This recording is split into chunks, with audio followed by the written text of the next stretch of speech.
Hey, everybody, welcome to Resiliency Radio, your go-to podcast for the most cutting-edge insights in integrative and functional medicine. I'm your host, Dr. Jill, and with each episode, we dive into the heart of healing and personal transformation. Join me as I interview renowned world experts, medical thought leaders, and everyone in between. Today is no different. You are going to love this episode on the biology of trauma with Dr. Aimie Apigian, and I will introduce her in just a moment. If you guys have not yet seen the documentary, it is available, Amazon Prime, free with commercials on YouTube and Tubi, and you can find that at drpatientmovie.com. There's no reason you shouldn't watch it on a plane or when you're resting or need something interesting to watch. I would love to know if it's impacted you. If it has, I would love for you to share that journey with someone you love who's going through illness or cancer or some other thing. I think it's a powerful documentary that really just takes into account patients' journeys and how we thrive in the midst of complex and chronic illness. And you can find that at drpatientmovie.com. So today's guest I want to introduce, without further ado, Dr. Aimie Apigian. She's a medical doctor, double board certified in preventative and addiction medicine with dual master's degree in biochemistry and public health. She's recognized as a leading medical expert in how trauma becomes stored in the body and how it can lead to chronic health issues. I know you're going to enjoy this episode as we dive deep into why this is powerful medicine. Combining her medical background with personal experience and cutting edge research, she developed the biology of trauma, a unique approach that helps people understand and heal the nervous system to address root causes of fatigue, anxiety, and chronic illness. Through her programs at Trauma Healing Accelerated, she supports individuals and health professionals in learning the science of trauma and how to effectively reverse its effects. Let's welcome Dr. Aimie. Dr. Aimie, it is so good to have you on the show, and it's been so fun to reminisce. We met back last fall. I'm sure we've crossed paths before, but like talked face to face after I spoke at PLMI. And one thing that I did that I've actually never done before is go really deep into my story and how it had to do with mast cells and trauma and all these things.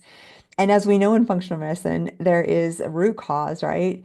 And I'll just say from my experience, I've been doing functional medicine a long time, and there's environmental toxic load and infections. And yet there's this other layer that we're going to talk about today that may be the most important thing that we bring into functional medicine. And you are doing that. You got a book coming out called The Biology of Trauma.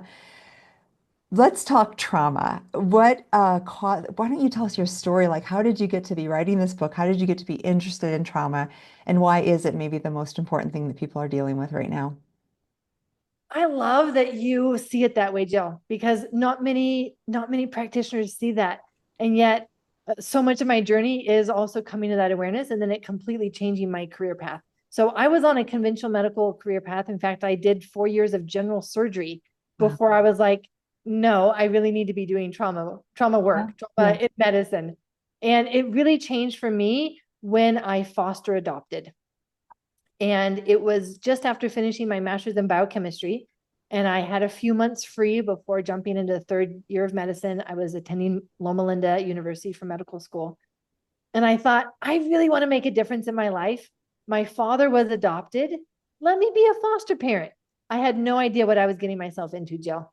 And the call came that you never forget. It was a social worker, Rosa, and she says, I have this 4-year-old boy and he needs a home. And just with that, Jill, like my heart was like, yes, you don't need to tell me anymore. Just Yeah. yes. Yes. But his story was so hard. And without going on into all the details, he brought all of that trauma into my home. Yeah. And that was the first real lesson that I had to learn about trauma is that just because you leave your environment, the trauma doesn't leave you. Yeah. And that was so much your story that you shared, right? Like the body holds on to that. And I'm sure that we can talk about that. But this idea that, oh, we just need to change. And, for those of us who grew up in our family of origin, oh, once we leave our family, we're fine. We should be fine. No, we're not. Yeah. Our body is still holding on to that until it has what it needs to heal. But that experience completely changed my life because he was so heavy in his reactions and his reactivity that the traditional therapies were not working. Yeah. I was on a medical school campus, so I had access to some of the best Yeah. psychiatrists, psychologists, child therapists, and they're doing all of the evidence-based therapies, and they're making him worse, Jill. Yeah. I would bring him home and there would be hour-long rages. And again, I don't want to even go into all that he did in my home, because it is so heavy for most people to realize that that's the reality of how much trauma can affect a young child. But because I couldn't find answers, then I went on a journey and I'm searching for answers. And that's when I started doing and studying things that were far outside of my medical school training. But I'm learning about attachment, and not just what I'm learning about child development. I'm learning about this idea that there's regulation that is needed, that there's this physiological need for emotional bonding. It's not just the emotional needs, like that bonding actually shapes our physiology and our sense of, I'm going to use a big term here, but I think that your audience is ready for it, right? Like the homeostatic capacity. Our early childhood affects our homeostatic capacity as an adult. Wow, mind blowing. So it took me 6 long years to finally find all the pieces that Miguel needed. And they were long, hard years.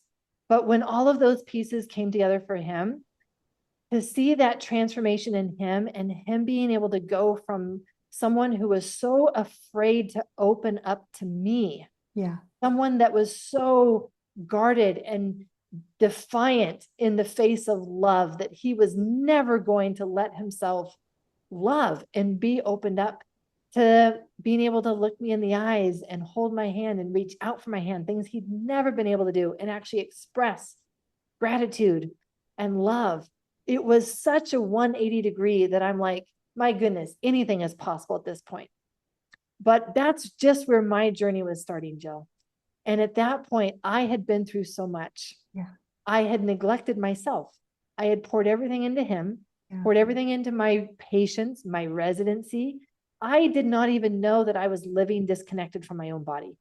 I didn't know that it was a trauma pattern that I was living out to focus on other people and not to even listen to my own body. Wow, wow, wow. I can so relate, Dr. Aimie, because I remember like when I finally realized how dissociated I was to get through medical school. And it started with a pattern of childhood, little t trauma and trauma that affected me and made me think that I had to be brave and strong and show up and not show those cracks, right? And I always credit, I'm sure you as well. It's almost, and medical school training reinforces that because you don't pee, you don't eat, you don't sleep, you don't, like you deny yourself to the extreme. You're taught to do that. In fact, it's weakness if you show any sort of, and then like talk about talking to the patients, that you are taught to not show emotion, to be objective. And you create this shell. Thank goodness you and I, as empaths, got through it and we didn't lose our empathy, right? It's almost like despite the training, we, thank goodness, didn't lose that empathy. Um, but gosh, I want to talk just a little bit about, I mean, I am almost in tears as I hear you talk about Miguel and the story there, because all any of us ever really want is love and connection. It's as Maslow's kind of base needs after food and shelter, right? And so even in trauma, the most horrific trauma that a child or adult could ever experience, at the core, somewhere deeply buried, is that longing to be safe in connection. And I want you to talk a little bit about like how do you navigate that? Because what I talked about at the lecture that we connected at was we must, as physicians, start by creating a safe container for that patient to be present and to be heard and to be held, not necessarily physically, but emotionally, mentally. And it is our duty because no healing can happen when the body is not safe. Do you want to kind of talk about that in your experience? I mean, you nailed it right there. Healing cannot happen outside of safety. And the fundamental need of the body after it's experienced trauma is safety. I think of it as the body is like a turtle that goes into its shell. It has been so overwhelmed. It has experienced so many moments of powerlessness. I can't stop the bad things that are happening. Yeah. And so we retreat. And the process of opening up is the healing journey. Yeah. Many people, as you know, Jill, they don't open up. Mm. They stay guarded. They stay closed down because it's why? It's not safe. Mm-hmm. And so we as practitioners, that is our job. Our job is to be the safe person. Our job is to create the safe container that our patients can come in and they can feel like they can start to come out of their shell because it's safe. Now, there's so much more that needs to happen for healing after safety. Safety is just the first The step. core, right? But healing cannot happen without that safety because the body will stay shut down. And this is a key distinction that I had to learn, is that I thought that I could use my mind to tell my body that it was safe and that I should open up and that I should feel safe in this relationship and that I should do this. And the body has its own decision-making power. And I did not realize at that time that my body or my autonomic nervous system is more powerful than my logical brain. I was taught, and it was reinforced in medical school, the logic, the conscious brain Yes. is the machine that is supreme above all else, and it's not. Yeah. It is a servant Yes. to that neuroception, if you want to use some polyvagal terms, that neuroception, that background equation that our body is making all the time of how safe am I versus how much threat is in my environment. And when we have not experienced safety after moments of trauma, we are seeing threat everywhere, even if it doesn't exist, because that's the lens that we now have on. Yeah, let's bring that with polyvagal theory and how people can, fight, flight, or freeze. So like the sympathetic overdrive versus like the dorsal vagal responses. And how might that look in, let's just take it clinically, but you could also bring in if you're a parent to a traumatized child or if you have a partner, because all of this matters in all of our relationships, right? I consider this nervous system map the manual for the human body, Jill. And so I don't care where you are, whether you're a parent, whether you're a partner, whether you're a practitioner, you're going to be working with nervous systems. Yeah. You're going to see these patterns. So there are 3 states of the nervous system. This was a misunderstanding that I had coming out of medical school, where I had lumped fight, flight, or freeze as one category, and it's not true. According to the polyvagal theory, we have 3 different states. And it's like the 3 different states kind of our car, if you want to think of it this way. You have the cruising mode. Cruising mode is when ventral vagal, parasympathetic. This is what we are all familiar with in terms of rest and digest. It's when we are going to be naturally in our best health and our best self, because we're calm, we're creative, we're connected, and we're not having to force ourselves to be that way. It's just an outflow of our nervous system. But then if there is a sense of threat or danger, our nervous system moves into the sympathetic state. Yeah. We're familiar with sympathetic. It's driven by adrenaline. And it's the whole purpose of that state is to mobilize us, move us to take action.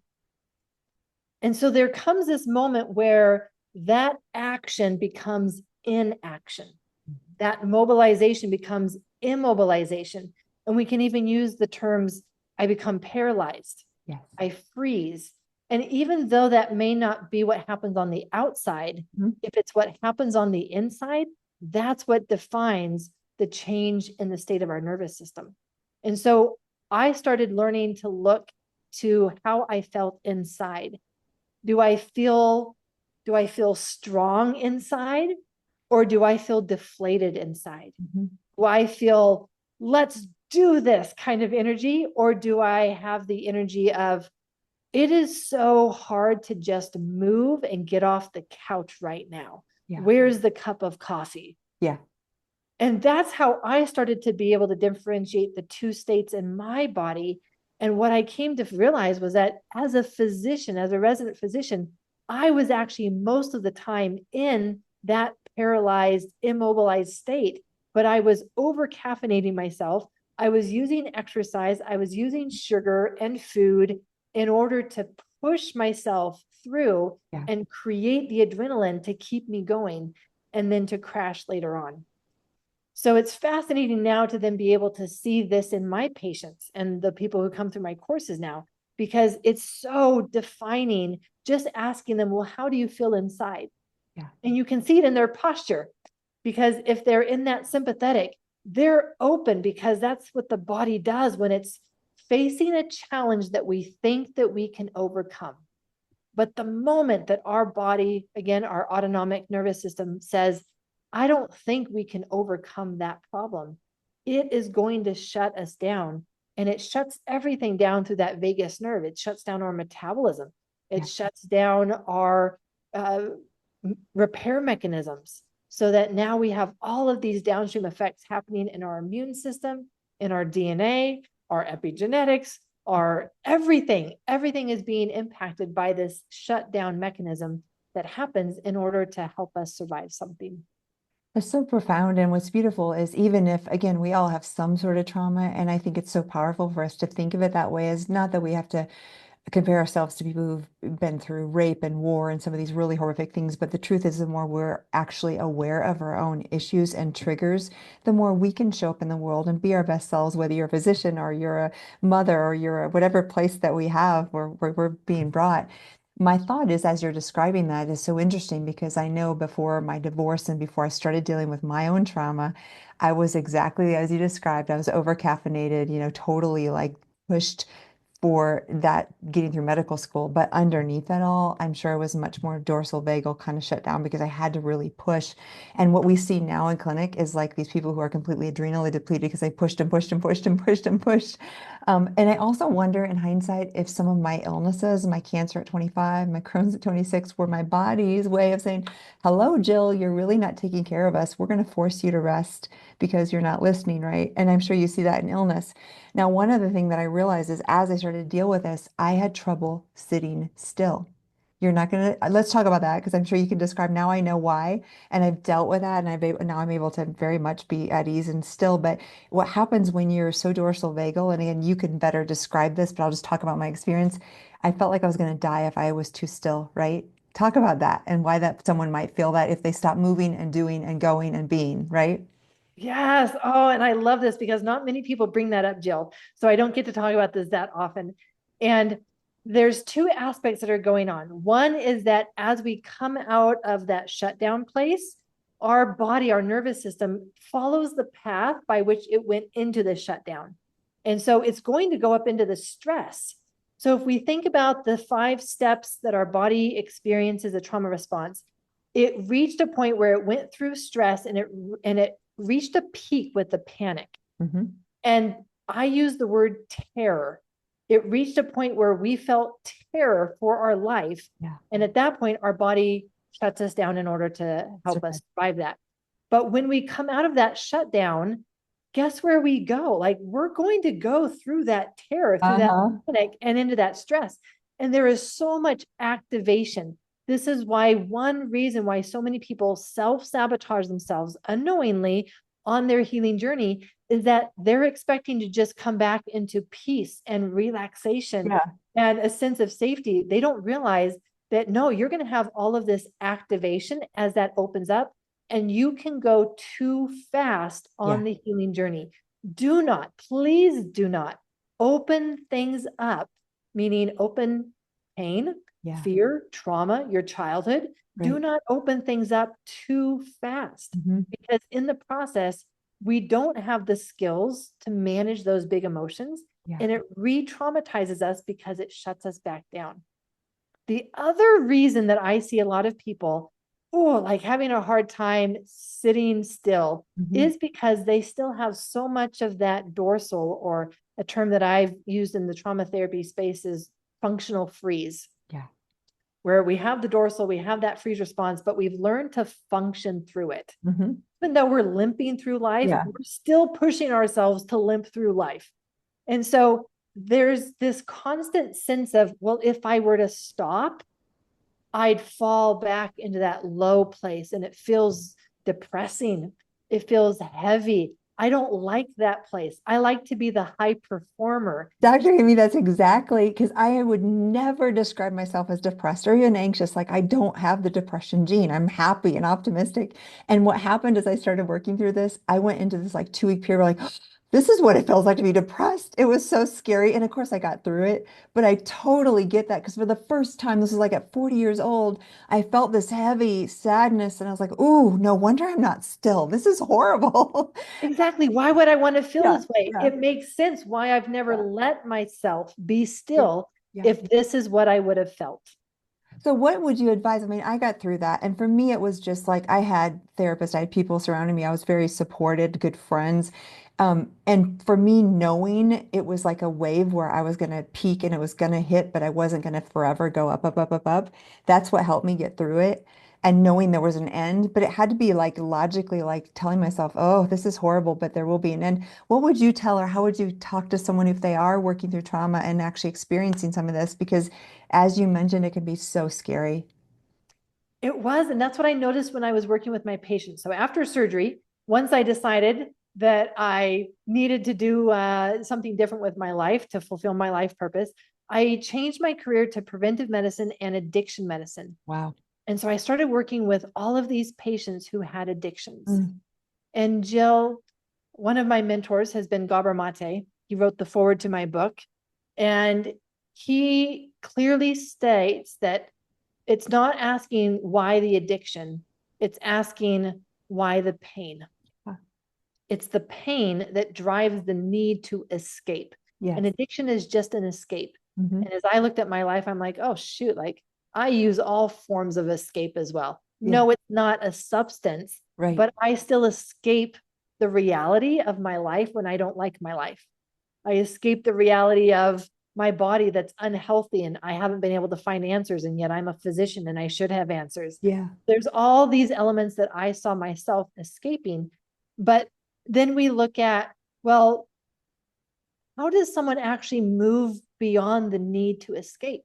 Hmm. And working with addiction medicine patients clarified this for me because they have such a hard time coming back into their body.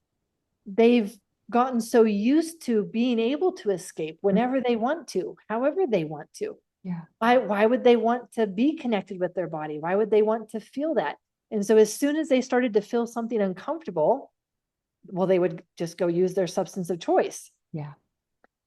And so I had to develop a plan that even they could follow Yeah. so that when they started to feel that discomfort, they could ride the wave that you just described. Mhm. How did you do that? What's the tools? Because people listening are like, I want to know. And I love that you said, because I remember I was in a lecture, well-known mastermind, and he was like talking about addiction. I tuned out because I'm like, I don't do drugs. I don't do alcohol. Self-righteous me, stupid as that was. And then all of a sudden he looked at all of us. He said, every one of you in this room is an addict. And you know what you're addicted to? You're addicted to your work and your success because we're all health entrepreneurs, right? I was like, oh, you know what? I didn't say that bad word, but I was like, oh, you know what? That's me. And it hit me so strong. And ever since then, I've been able to talk about, yeah, we all have some form of escaping pain. And the more we admit it, the more we can. So talk to someone, whether it's out there, another doctor who's listening like us, who is using work to escape and maybe having consequences of their family life or whatever kinds of things, or someone out there who's over exercising or restrictive eating or shopping or on ChatGPT 24/7, right? These new kinds of things that are dopamine hits. Talk to that person. Where do we start? How do we titrate? Careful, Jill, you're stepping on a lot of toes. I know. What? We can be addicted to our Good things, computers? right? We try like I thought this was a good thing. Even those can be forms of escape. Mhm. So it goes back to even what you were saying before, where it has to start with safety. Because if I don't feel safe, Jill, I am going to look for an escape Yeah. because I can only feel unsafe for so long before my body is tired and exhausted. And it's going to need an escape just to get a rest and a reprieve before jumping back into the war zone where I don't feel safe all the time. So, the first step that I saw that I needed to create for my patients was a sense of safety. But here's what happened, Jill. I would be able to help them feel safe in the office, and they'd go and they'd use a few hours later. And I'd be like, what? for you. And they're like, yeah, you did. But where are you when I go Yeah. home? Yeah.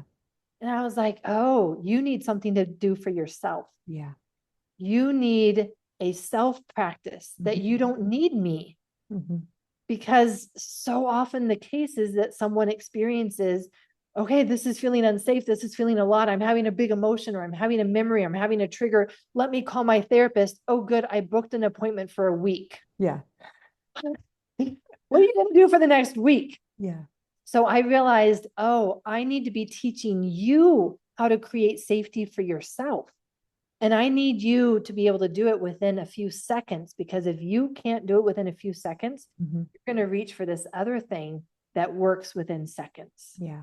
So working with this population of addiction medicine was wonderful for me, because it really made me find somatic self practices that they could use that would work for them, and very quickly.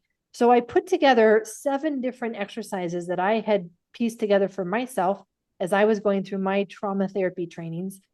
And I said, all right, try these. And so I just started trying them on my patients and having them go and practice them and come back and tell me, did that work? What? And I started just revising them until I got it so refined that it was working for even the hardest of patients who did not even think Mhm. that they could do anything different other than use their substance of choice. And then I said, well, as you know, as I'm going to show you, your nervous system is going to start surfacing activation Mhm. as soon as you start creating safety. And if I don't give you the skills for that, when that happens, you're going to go use. So Yeah. now I need to teach you the next level of skills. And again, I realized that I don't want you to depend on me. Yeah. I need you to be able to do this for yourself. So you mentioned that you had a ton of support around you. Awesome. They did not. Yeah. They I'll were just tell all you alone. practically, I would go walk, I would listen to music, I would color. Color Yes. was amazing. And I'd have like a few friends that I call. This was like right after the divorce. I was definitely deep in trauma and dealing with that. And it was hard. Like it's crazy how, and I was like, successful. I had friends, I had resources. Wasn't drugs and alcohol. Again, not that that makes it any different. I'm no better or worse than anyone. But the truth is, like, I remember those days when I had to know. Yeah. So what would you tell? Give us a few of your top ones that would be practical for people to actually implement. Yeah. One of the craziest things is that if you put something over your stomach, Ah, you feel safer. wow, that makes sense because I would always put a heart and stomach in that pressure is so soothing. And weighted blankets, one of my And favorites. weighted blankets, I had them buy weighted Uh-huh. blankets. Yeah. But even just this idea of knowing your body, knowing your anatomy, and knowing that our stomach is Ah, anatomically a vulnerable place, which is why when we feel overwhelmed, we want to curl up into a fetal position. mm-hmm. Well, what if we just put something over our stomach and created that sense of protection? And Mm. they started to notice, when I do that, my anxiety drops by 30%. How wonderful and simple. I love How it. wonderful and simple. And it makes it possible to ride the wave, Jill. Yeah. That's what I was trying to get them to be able to do. When that uncomfortable feeling comes, because it will come, I guarantee you. Yes. I want you to have the tools that you can, okay, let me support my body so that we can ride through this wave and not go back into shutdown, because only as we ride those waves can we resolve that and heal it. If we continue to just go into shutdown, we're not going to heal it. Wow. One thought as you're talking is there is a huge body of evidence in attachment, in relationships, and I'm talking romantic relationships, because in those settings, even more than child, mother, and physician patient, we tend to trigger each other, right? Like we're dealing with the stuff for sure, because that's the nature of that. So I want to just briefly talk to a partner of someone who's had trauma, or if you have trauma and you have a partner, how could you co-regulate? Because I think as we are able to, for me, I couldn't ask for help until I learned some of this stuff. So years ago, I probably couldn't have asked for what I needed. But how might you instruct a patient to ask their partner, or a partner to help one of your patients also co-regulate? Can you give us a few practical tips there? This is so important because, as you say, we end up just triggering each other. Yeah. Rather than being safe people for each other, we are sources of re traumatization. one of the most important things that I've seen is being able to have these conversations before the triggers happen. Because once the trigger happens, there is no We're talking. spiraling. Exactly. Yeah. So the conversation to have is, what feels good and safe to you? It's going to be different for different people, Jill. And it's also different based on where they're at in their healing journey. For someone who is strong dorsal still, meaning they get overwhelmed easily and they just go into shutdown, what feels safe to them is being left alone. And so if you have a partner who is worried about you and they're checking in on you, and what do you need now? And they're trying to touch you and they're trying to talk to you and they're trying to get you to talk to them. You are gonna snap at them and want to kill them. Yeah. And so we have to understand that it's going to be different for each person and different where we are in our healing journey. So you have to have that conversation, because you may have good intentions, but actually be doing the opposite of what makes them feel safe. And remember, this is not about you. I have seen so many people in a partnership relationship where they would say, but this is what I would want them to do for me. And I'm like, Right. you It aren't could them. be the total opposite. And usually it's the avoidant and the anxious come together, Exactly. and then they're Hello. totally triggering each other, right? So you need to know, how does the other person experience Yeah. felt sense of safety? Because for you, that may be walking away. Yeah. And that is not what you would want them to do for you, but that's what you need to do for them. And when they see you able to do what they have asked you to do, Yeah. that creates a felt sense of safety and trust. Oh, that's beautiful. And I'm assuming the question could be something like, sweetheart, when you feel overwhelmed, what is it that you need from me to feel safe? Is that kind of a way you could frame it? That is, and yet I would say a lot of people would have no idea how to even answer that Right. question. That's what I'm wondering. I'm like, how do you ask this for someone who maybe isn't trauma aware? Right. So a lot of it is, you're not going to get it right the first time. Mhm. I promise you that you're not going to get it right the first time. So it's noticing that there's a shift happening in their nervous system. Mhm. So being present enough, hopefully, to your own state that you notice the changes in their state. Pause there. What might be some clues to changes in state? Because let's get real practical. If you're watching, eyes or pupils or whatever skin, talk about that because I think that's important. Absolutely. So the sympathetic shift, or that shift into stress, is easier to notice because you'll see flushing in the skin as the blood flow changes and moves to one's muscles and their brain in order to think and move fast. There's also a quickening of their heartbeat, and you will see them go into like stress. So you'll see their eyes start to be like going into problem solve moving. Mhm. Like that's what you want to look for. Are they in problem solving mode? Got it. If they are in shutdown, they are not problem solving. They're just in this place where it's even hard for them to think. It is hard to make decisions. You may even see them struggle to find words. Yeah. Or if they're so shut down and you're pestering them, expect the lash out of Yeah. Yeah. get away from me, in order, because, and then you'll see them just like, you'll see their posture go into kind of like the collapse. So Yeah. you're looking for any form of heaviness or collapse in their posture, as opposed to a more open one, and one of taking action that is characteristic of the stress response. Hey, everybody, just a quick second to remind you, if you have not yet subscribed on YouTube or left a review wherever you listen to podcasts, please take a moment to do that. It helps us reach a larger audience and get great guests on here for you. And if you haven't yet visited drjillhealth.com for optimal beauty products and things to optimize your health and human performance, please check that out as well. You can browse by topic, by illness, by package. We have all kinds of things like the mast cell bundle, the detox bundle, the Epstein Barr bundle, and more. So check that out at drjillhealth.com. Okay, let's go back to our show. Oh, that's so good and so practical.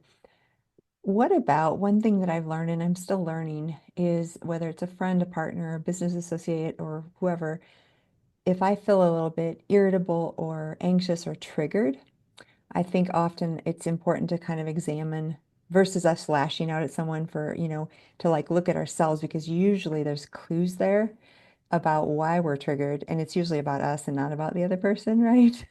And I love talking about that and working on that myself because so often we don't have control of another person. We never do.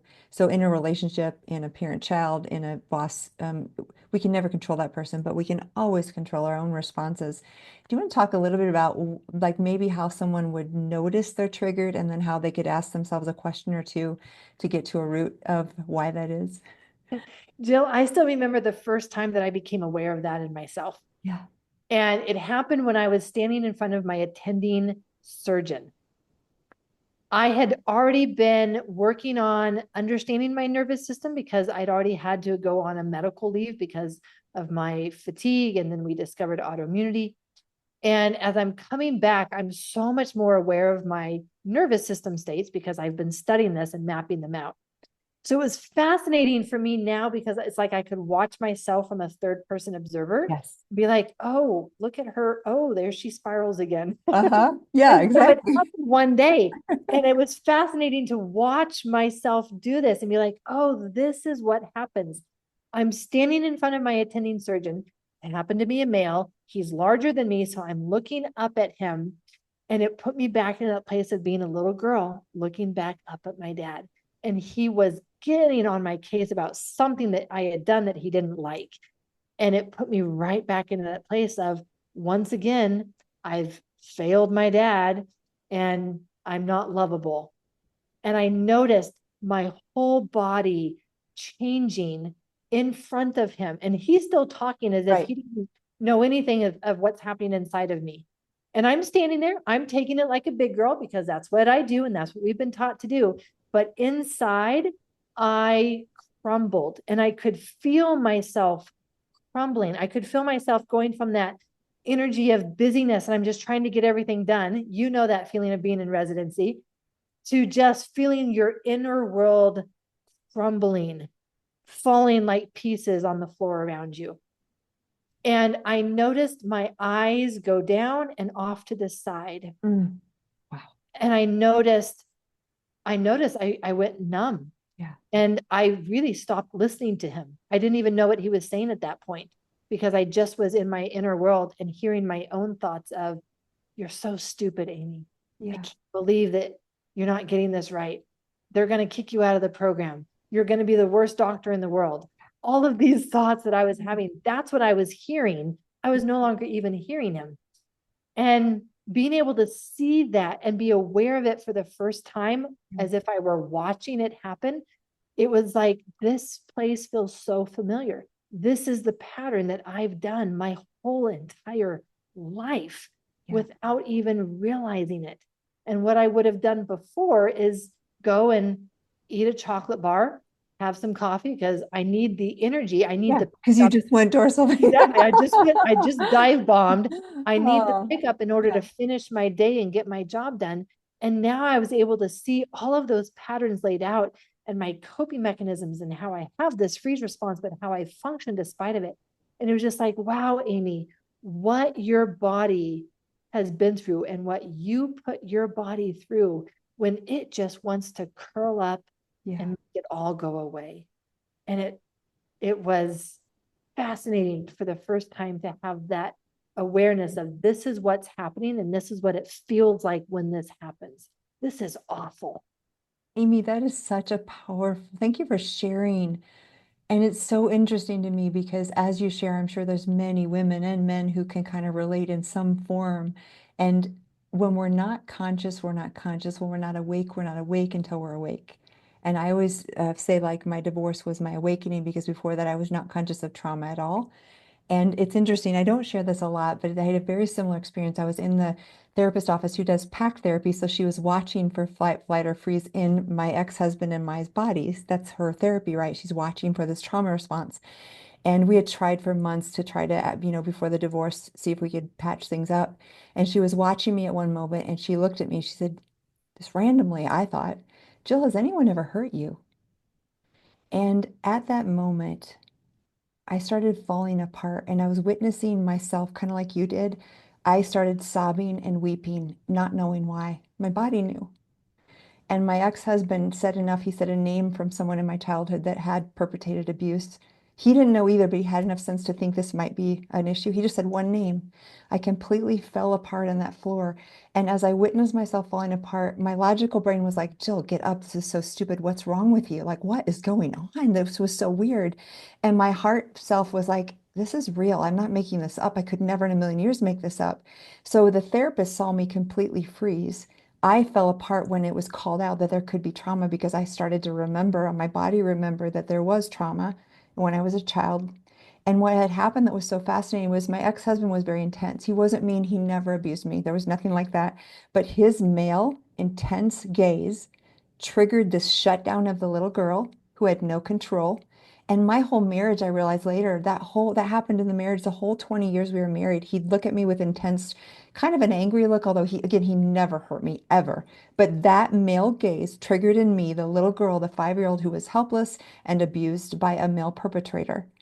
And I shut down but it was so crazy because that moment, what happened was I realized, oh, he is not available to repair this marriage.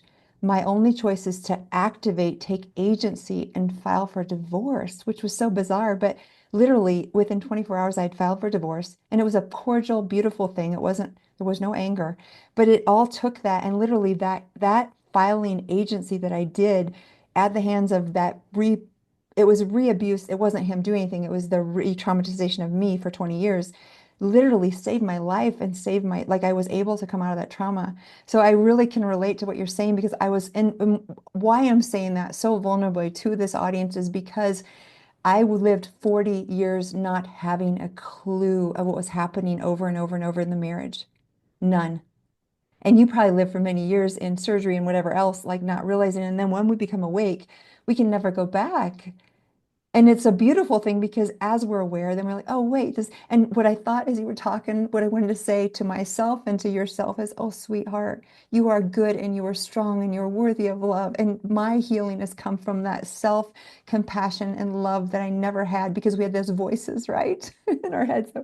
So cruel. Yeah. And those voices become our voices, Yeah. whether they were actually said or implied in our childhood. We adopted them and we've got them now playing as tapes in our head. Yeah. So, one of the aspects that I've seen is essential in the healing journey is not just the body work, the somatic work, but also those thoughts, those beliefs, working with those parts of us that said, oh, I need to remind you that you're not good enough. I need to remind you that you're not lovable.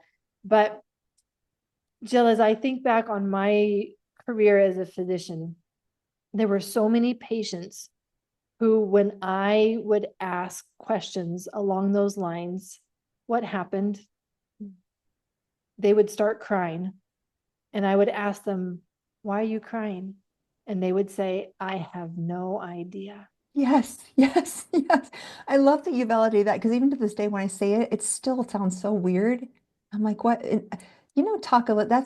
That's the tissue memory, right? Let's talk about that because That's the the body tissue keeps memory. score. We know this, but I think if anyone's ever had that, or maybe someone's at a massage or a physical therapy appointment, some tissue is moved and they start crying and they don't know why. Let's talk about that and validate it.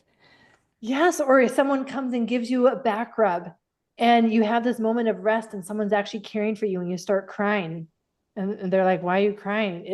Is this not enjoyable? And you're like, oh no, this is great. I have no idea why I'm crying. Yeah, yeah, It's because we've been fighting for so long. We've had to be the strong ones. So we have this tissue memory that is often not recognized, but it is part of what makes us sick, which is why so many of the patients that you've seen, so many of the patients that I've seen, those are the kinds of questions that we need to ask them for when we're seeing them for chronic health issues, especially anything related to the adrenal glands or adrenal fatigue. That is the dorsal freeze response. That is the trauma stored. So we need to be asking these questions because the memory will still be held in the tissues. What do I mean by that? Our body, our body is so amazing, right, Jill? Our body yeah. is amazing. And I grew up playing the piano. Now, that may sound cool. When I was young, it was not cool. Right. Practicing, sitting on that piano for 1 hour every single day. There was a timer that was on the piano. You could not get off that piano bench until that timer was done with an hour. That started at age 5. Wow. So I spent a lot of time on that piano. And guess what? I would be able to memorize these songs that were pages, Mm-hmm. pages long. Why? Because of something called muscle memory. Did I actually remember every single note on the page? No. But my muscles had learned how to move, when to move, where to move. It was muscle memory. Yeah. That is what happens when we undergo a trauma. Trauma is something that is so disruptive to our body and how we think life should go that it creates this memory that's like a lightning bolt that says, never forget this. Yeah. And it's never forget that you were powerless. Oh, So if you and I want to go back to our childhood, being that little girl looking up into our father's eyes that were not safe and welcoming, we had a muscle memory form that says, you're powerless. mm-hmm. We're powerless. Mm-hmm. And that muscle memory is then what continues to play over, because then when another hard thing happens, our muscle memory says, oh no, we're powerless against powerful people. Oh no, we're powerless against men. Oh no, when there's that look on someone's face, we're powerless. And just like me playing the piano, we're going to play the same song. Yeah. We don't have any other song to play because that's the memory stored in our tissues. And so, one of the aspects that I consider essential, I consider there are three pieces that are essential if someone wants to heal. If you're missing one, your healing is going to be inadequate. And that piece, one of those pieces, is this tissue memory, where I actually need you to do the muscle movements Mm-hmm. that reverse that powerlessness that you experienced before. I had an experience when I was 12 that I did not know had been programmed into my muscle memory, but it was an experience that I hope most, everyone has not had, but I do know that many women have, where there was someone that sexually took advantage of me. And part of that process was them telling me that they were going to kill me if I moved. As a 12-year-old, Yeah. I believed them. Mm-hmm. And so I froze, right? Because that's what our body does. Okay, I'm not going to make a sound, but I don't want to feel my body while you're doing this to me. So I freeze. And I had no idea that that muscle memory was still in my body, except I would wake up in the middle of the night. Now, this is 10 years, 20 years later, and I'm still waking up in the middle of the night. And if I'm in that exact same position, I have a panic attack. Oh, And I don't put the two and two no, together. you're like, While I'm why? going through my Yeah. somatic training as a physician, I went through somatic trauma therapy training, and I'm learning that I need to complete these responses. And so one day I'm like, all right, Aimie, it's time. It's time. You have the skills to keep yourself present and not go back into the story, but work on the story. And so I put myself in that position. I changed enough of it, meaning like it was daylight, it's not Yeah. dark. So I changed enough so that I could stay present in the present moment. We're going to work on the story. And I imagined that hand coming over my mouth again. But this time I paused the story, Jill. Yes. In my mind, I'm like, okay, I just felt a hand. Let me pause and see, what do I want to do? Oh, I want to turn around and kick the guy. I want to turn Yeah. around and punch. So I do this. Yeah. And that's the reversing of the muscle memory that I'm talking about, that someone needs to be able to do to have complete healing at the tissue level, for it not to continue to cause disease and illness that you and I see so much of. Oh, that's so powerful, because that's where that agency, where we know it's the Exactly. same, right? And what's so fascinating, I just had a small procedure, and they were talking about if you get nauseous, here's Zofran and all the meds for the different reactions, allergic reaction, Benadryl. And one of them was if the patient's shaking, Riger's, right? And there was a med, I can't remember what it was, but I thought, oh wait, that's our natural response. Exactly. Don't shut Shake that out down. trauma. And you know how people come after a car accident and they're like so cold and shivering?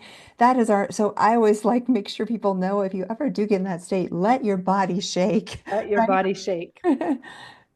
Your body knows how to heal. If it has not healed, it's just because we have not given it what it needs. Yeah. Oh, now you mentioned three things. You mentioned one, and what's the other? I want to know the other two in this whole process, briefly, of what people want to do to get through that trauma. Yeah. So this is what I share in my book, Jill. Yeah. This is my book, and this is why it took me so long to write this book. Yeah. Is this is a lot to share with the world. Like, this is everything that I've learned, starting with Miguel, all the way through my own journey, and then with working with addiction medicine patients, and now training practitioners around the world. This is a lot. And the way that I've organized it is I've said, look, trauma impacts us on the mind, body, and biology level. Yeah. Those are the three levels that you need to Perfect. repair. Perfect. And by repair, I mean they each need to have a restoration to a sense of safety, like the reset button. If that reset has not been set back to safety, one of those is still going to be operating on danger mode, and it's going to inform the other levels. No, no, no, we're still in danger. You can't relax. We're still in danger zone. So all three need to have that repair. So the way that I've learned how to work with it is on the mind. I'm working with the thoughts and the beliefs, the behaviors, the coping mechanisms through parts work, or different parts of me. And then the body level is this movement level that I just explained, where I need to be able to not only use my body to create a sense of safety and support for me, like putting a pillow over my stomach in order to get that sense of safety and support, but also then completing movements that were blocked previously to regain my sense of agency at a tissue level. But we've got to go deeper, Jill. And this is really the essence of the title of my book, The Biology of Trauma. We do have to go to the biology level. Now, for us as functional medicine practitioners, this seems more obvious. The therapy world is missing this. They're still trying to just operate at the mind level. Let me work on changing your thoughts, or let's look at analyzing your behaviors, or let's work on the story. They're missing the biology piece, which is why so many of those people still have their autoimmune conditions, still have their fatigue, still have their skin breakouts, because they haven't gone down to that cellular level. But trauma impacts the cellular level. You know that. This is your story. So Why I came up to talk to you after I you shared know. your story, because he knows this. You know this. You've lived this. Yeah. It changes even our DNA. Yes. It changes our epigenetics through the oxidative stress. This isn't random. This isn't woo-woo science. There is clear mechanism by how the body goes into shutdown, oxidative stress accumulates, it impacts the mitochondria, it changes our epigenetics, it shuts everything down, it creates all this accumulation of toxins, and we already live in a toxic world. And so now we've got this perfect storm that then erupts into trauma, triggers, and disease. Yeah. So what might be some of the common, I mean, even I know the things we treat the most, but with trauma, obviously anything could happen, but what are some of the most common conditions you see associated with unresolved trauma? The list is quite long, Jill. Uh-huh. And how I know this is just look at the adverse childhood experiences studies. That is not studying stress. That is studying trauma. Yeah. As a child, those experiences that are measured in that study would have been overwhelming for a young child. Yeah. So we're not measuring, the impact of stress on your life. We're measuring the impact of overwhelm, trauma, fear, terror in your childhood as adult disease. And it's a long list. And I'm going to tell you that every single chronic health condition has been associated with the adverse childhood experiences. Wow. The most common ones that I have seen include autoimmunity, especially autoimmunity in those who are high performers. Autoimmunity is so much about perfectionism and pushing through. And I also see the chronic fatigue. I also see the IBS, all forms of digestive issues, whether that's gastric or stomach acid imbalances or leaky gut. This is all a manifestation of the nervous system being in danger mode. But I also see a lot of skin issues. And it's not surprising. The skin is directly related to our nervous system, and it's related to our digestive system. And so now you start to look at, oh, well, then what would not be affected? Exactly. Every single system is going to take a hit when the nervous system, which is driving all of our health, is in danger mode. Yeah. Wow, I love how you bring that all the way back to, like you said, really all of us need this work, and you and I All of know that. But it's been so powerful in my own life and the lives of my patients. I love the work you're doing. This is one of my favorite interviews because I feel like at the root of functional medicine, this topic must be addressed. And I know you're this very week as we're recording, going to be speaking to one of our functional medicine colleague conferences. I'm so excited for that. Your book is coming out September, so depending on when this airs, that will be, give us a date, September. September 23 is the birthday for my book. Yay. I am so excited for that because your work is so important, maybe more important than anything else in the last several decades. I really believe this is the core of where people are going to get true healing, the kind of deep healing that people are really looking for. Thanks for sharing all of your personal stories and all of your personal journey, and thanks for using all of the difficulties you've encountered to transform yourself and to just engage the knowledge for those who need help. It's priceless, Aimie. Well, Jill, thank you for how you show up in the world. You show up as one of the most authentic people, and that shines through your work and the message that you share, but the impact that you're able to have on the world because of your authenticity. Oh, thank you. It's very mutual. Mhm. So guys, if you want to find, give us a website. Where can they find your book? Where can they find more information? I think you mentioned a course too, right? Yes, I have all of that quiz course book over on biologyoftrauma.com. Awesome, guys. Check it out. Thanks so much, Aimie. Hey, everybody. I hope you enjoyed that episode with Dr. Aimie Apigian and her work, The Biology of Trauma. Super excited for us to get a hold of that book. I think you heard her website, biologyoftrauma.com, and I hope you'll get a copy. Check out her course. Such powerful information. Please, if it has touched you or there's something you're working through in your life, leave a comment below. Share this episode with a friend. I think this information is perhaps some of the most important healing information that you could encounter for you, for your children, for your parents, or for anyone you love. So please do share and leave a comment below if it was helpful. I will see you again next week for another episode of Resiliency Radio right here on Resiliency Radio.